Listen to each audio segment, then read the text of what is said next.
पक्षाचा चेहरा कोण आणि पक्ष चालवतोय कोण, राष्ट्रीय अध्यक्षपदाची जबाबदारी सुनेत्रा पवार यांना देण्यात आली. पण पहिल्याच दिवशी पत्रकार परिषद आयोजित करण्यात आली होती.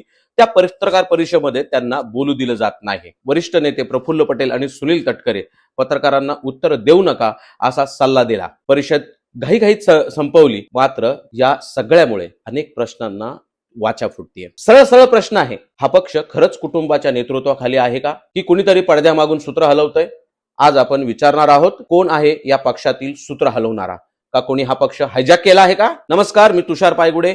आजच्या राजकीय घडामोडीमध्ये नक्की चाललंय काय या विषयावरती आपण आज बोलणार आहोत. राज्यात राजकारण तापत चाललंय. एकीकडे अजितदादांच्या घातापाताविषयी बोललं जात आहे. हे सगळे प्रश्न अत्यंत चर्चेचे असताना सुद्धा अजितदादांच्या निधनानंतर सहानुभूतीची लाट आहे. पण त्यावेळी संघटनात्मक नियंत्रणाबद्दल शंका निर्माण होते आहे. राष्ट्रीय अध्यक्ष म्हणून सुनेत्रा पवार यांची नियुक्ती झाली, पण पहिल्याच पत्रकार परिषदेत त्यांना मोकळ्यापणाने बोलू दिलं गेलं नाही. वरिष्ठ नेते बाजूने उभे होते. ते बाजूला उभे राहून प्रश्न उत्तरे देऊ नका, म्हणजे जे पत्रकार त्यांना काही प्रश्न विचारतील त्याला काही उत्तर देऊ नका असा सल्ला त्यांना देण्यात आला. हे सगळं सगळ्यांच्या समोर होतं. आज सगळीकडून आरोप होत आहेत की जर अध्यक्षपदाचं स्वतःलाच बोलून दिलं जात नसेल तर मग निर्णय कोण घेतंय. यामुळेच अनेक प्रश्नांना वाचा फुटतीये. तसेच पक्षाचा अधिकृत चेहरा एक, पण संवाद आणि दिशा ठरवणारे दुसरे.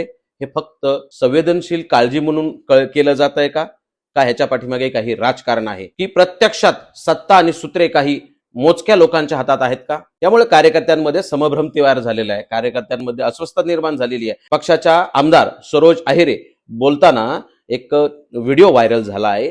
त्या व्हिडिओमध्ये त्या बोलतायत, अजितदादांना आम्हाला भेटू दिलं नाही. आजपर्यंत आम्ही आमदार झालो, पण अजितदादांना भेटण्यासाठी या नेत्यांनी आजपर्यंत भेटू दिलं नाही. पण आज वहिनींकडे तरी आम्हाला जाऊ द्यात, वहिनींशी तरी मोकळं बोलू द्यात.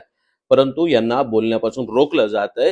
ही भावना जर पक्षातल्या आत असेल तर साधी नाराजी नाही, ही संघटनात्मक दृष्ट्या खरंच ही दुभागणी देणारी आहे, संघटनेमध्ये फाळणी पडणारी आहे. म्हणजे हा पक्ष मोठा होण्याआधीच या पक्षाला ग्रहण लागतं की काय या नेतृत्वांमुळे, असा या ठिकाणी चित्र समोर येत आहे. त्याचबरोबर अजितदादांच्या जाण्यानं सहानुभूती की राजकारण, अजितदादांच्या घातानंतर जनतेची भावना कुटुंबासोबत आहे. हो, निश्चित जनतेची भावना कुटुंबासोबत आहे. पण जर पक्षाचं नाव आणि चेहरा कुटुंबाचा आणि निर्णय प्रक्रियेत दुसराच कुणी घेत असेल तर मग हा भावनिक आधार की राजकीय रणनीतीचा काही डाव आहे.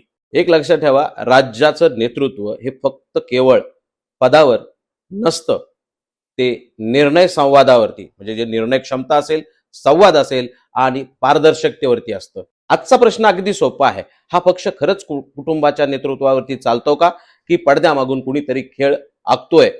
राज्यातल्या राजकारणात नक्की चाललंय काय हे पाहणं पुढच्या काळात उत्सुकतेचं राहील.